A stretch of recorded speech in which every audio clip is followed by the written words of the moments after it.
Vote নাই, একটা জবরদস্তি শাসন চিরস্থায়ী বন্দোবস্ত করতে চায় তাদের শাসনকে, এটাই চলতে থাকে। এইটা নির্ধারণের সময় এবং আমরা আশা করেছি, আমরা লড়াই করেছি, জনগণ গণ আন্দোলন করে গণঅভ্যুত্থান করে এই সরকারকে বাধ্য করবে গণদাবি মানতে। আমরা দেখলাম সরকার নানান রকম ছল চাকরি করে ষড়যন্ত্র করে জনগণের উপরে তার রাষ্ট্র শক্তি দিয়ে নানাভাবে দমন পীড়ন করে এই 7ই জানুয়ারি একটা আমি দামি নির্বাচন করে ফেলেছে। আমি দাবি হয়েছে না,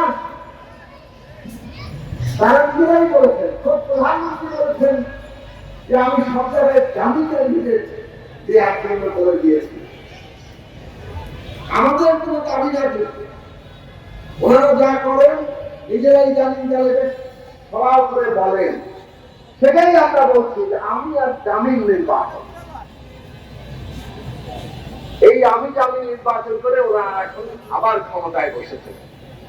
এখন বলছেন 29 সালের নির্বাচন নিয়ে কথা বলতে হবে, নির্বাচন নিয়ে নাকি এখন আর কথা বলা যাবে না। অবশ্য মানুষের মধ্যে অনেকে আমাকে জিজ্ঞেস করেন, ভাই সরকার কি 5 বছরের জন্য টিকে গেল,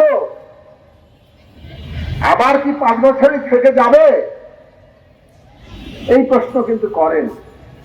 তার মানে মানুষের মধ্যেও কিন্তু একটা দ্বিধা, কিছুটা হতাশা, নৈরাশ্য এগুলো কাজ করছে।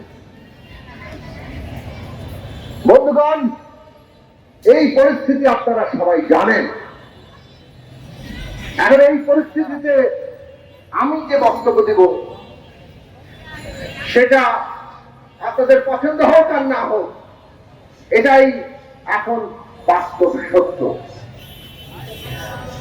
যদি আমরা মনে করি যে এই সরকার এই দেশ এবং এই জনগণের একটা শত্রুতে পরিণত হয়েছে, এরা আমাদের অধিকার কেড়ে নিচ্ছে, এরা আমাদের দেশকে বিপদের মধ্যে ফেলছে, তাহলে আজকে আমাদের বাংলাদেশের নাগরিকদের, এই দেশের ছাত্র সমাজের আগে প্রথম লড়াইটা করা দরকার নিজের সাথে। আমাদের মধ্যে যে ভয় বাসা বেঁধেছে, এই সরকার যে ভয়ের রাজত্ব কায়েম করে আমাদের প্রত্যেকের মধ্যে ভয়ের বাসা বাঁধিয়ে দিয়েছে, তার বিরুদ্ধে আমাদের লড়াই করা দরকার। আমাদের লড়াই করা দরকার। এই সরকার যত রকম বিভ্রান্তি তৈরি করেছে, আমাদের মনোল ধোলাই করে নানাভাবে আমাদেরকে বিভ্রান্তি, আজকে তাদের ক্ষমতা দীর্ঘস্থায়ী করতে চাইছে, তার বিরুদ্ধে আমাদের লড়াই করা দরকার। যদি আপনি নিজের ভেতরে যে ভয় বাসা বেঁধেছে, যে বিভ্রান্তিতে আপনি আছেন, তার বিরুদ্ধে লড়াই ঠিক মতো করতে পারেন, ঠিক মতো চোখ মেলে তাকাতে পারেন, একটু সাহস করে মেরুদণ্ড সোজা করে তাকাতে পারেন, তাহলে দেখবেন চারপাশে কি ঘটছে। ওরা কিভাবে আমাদের ভোটের অধিকারটা কেড়ে নেওয়ার জন্য কত রকম ছল চাতুরির আয়োজন করে। ওরা 14 সালের 5ই জানুয়ারি নির্বাচনের আগে বলল এটা নিয়ম রক্ষার নির্বাচন, 153 জন সরকার গঠনের সংখ্যাগরিষ্ঠতা, নির্বাচনের আগেই নির্বাচিত ঘোষণা করা হলো। প্রধানমন্ত্রী বললেন নিয়ম রক্ষার নির্বাচন, এটা হতে দেন, এরপরে আমরা একটা সুষ্ঠু নির্বাচন দেব। দিয়েছে? দেয় নাই। 5 বছর ওই 14 সালের 5ই জানুয়ারি বিনা প্রতিদ্বন্দ্বিতার সংসদ দিয়ে তারা টিকিয়ে রেখেছিল। তারপরে বলে আসেন সুষ্ঠু নির্বাচন দেব, সংলাপ করেন, আমি বঙ্গবন্ধুর কন্যা, আমার উপর ভরসা রাখেন, একটা সুষ্ঠু নির্বাচন দেব। সবাই সংলাপে বসলেন। 18 সালে আমরা নির্বাচনে গেলাম, আমরা দেখি ওনারা নির্বাচন করতে চান না। ওনারা বিরোধী সব দল যে মতেরই হোক না কেন, তাদের হাত পা বেঁধে স্টেডিয়ামের বাইরে রেখে দিতে চান, জেলে ঢুকিয়ে রাখতে চান, মাঠে একলা খেলবেন, গোল দিবেন, রেফারি সমেত খেলা দিয়ে যাতে তাদের ঢুকিয়ে দেওয়া যায়। ভোটে দাঁড়ানোর ফল কি হলো? আগের দিন রাত থেকে সিল মারা শুরু করলেন। রাত 12টা থেকে বিভিন্ন কেন্দ্র থেকে খবর আসতে থাকলো। নানা ধরনের কর্মকর্তা, প্রিজাইডিং অফিসার, সহকারী প্রিজাইডিং অফিসার, এই দেশে আমরা সবাই থাকি, সবারই কম বেশি পরিচিত বন্ধু বান্ধব আত্মীয় স্বজনরাই এইসব কাজে থাকেন।